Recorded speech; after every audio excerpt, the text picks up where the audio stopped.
The Treasure Hunt. We made a strange-looking party, all in dirty sailor clothes and all armed, except me. Long John Silver, with his parrot on his shoulder, held a rope which was fastened round my waist. Some of the men were carrying picks and shovels. The buccaneers, with oaths and cries, began to leap, one after another, into the pit, and to dig with their tools, throwing the boards aside as they did so. Morgan found a piece of gold, and he held it up angrily.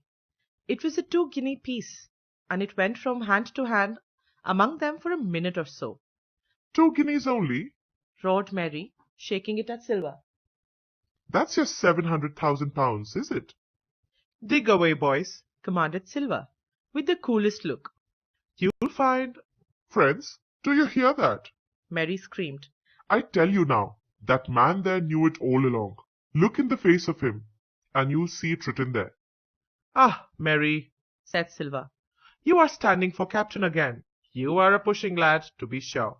This time everyone was entirely in Mary's favour. They began to scramble out of the deep pit, casting furious glances at Long John Silver. I observed that they all got out on the opposite side from Silver. Well, there we stood, Silver and I, on one side, and the pirates on the other side, with the pit between us.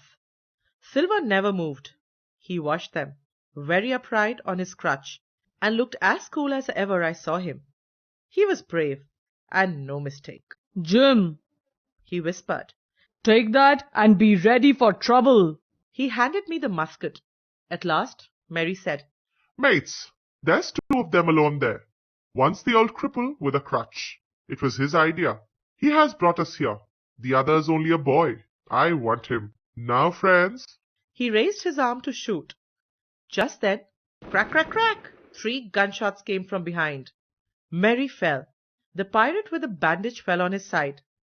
The other 3 buccaneers turned and ran as fast as they could. At the same moment, Dr. Livesey, Cray, and Ben Gunn joined us, coming from the wood. Forward! Cried the doctor. Double quick, my lads! We must stop them from getting back to their boats. But we did not have to hurry.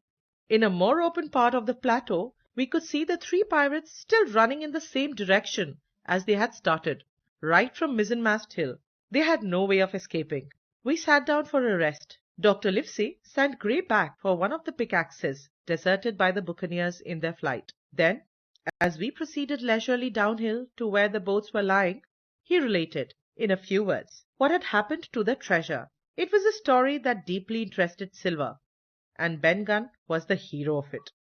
Ben, in his long, lonely wanderings around the island, had found the treasure. He had dug it up and had carried it on his back in many weary journeys, from the foot of the tall pine to a cave he had on the 2-pointed hill at the northeast angle of the island. And there it had lain stored in safety for 2 months. We set out for Ben Gunn's cave. We passed the 2-pointed hill and met the squire, who was waiting for us at the mouth of the cave. To me, he was most kind, but to Silver, who had already changed sides and joined our party, he said, John Silver, you're a wretch and a pirate. Your hands are full of blood of the men you have killed. Thank you kindly, sir, replied Long John meekly, and saluted the squire. Thereupon we all entered the cave. It was a large airy place, with a little spring and a pool of clear water, overhung with ferns. The floor was sand. In a far corner, only duskily flickered over by the blaze, I beheld great heaps of coins and bars of gold.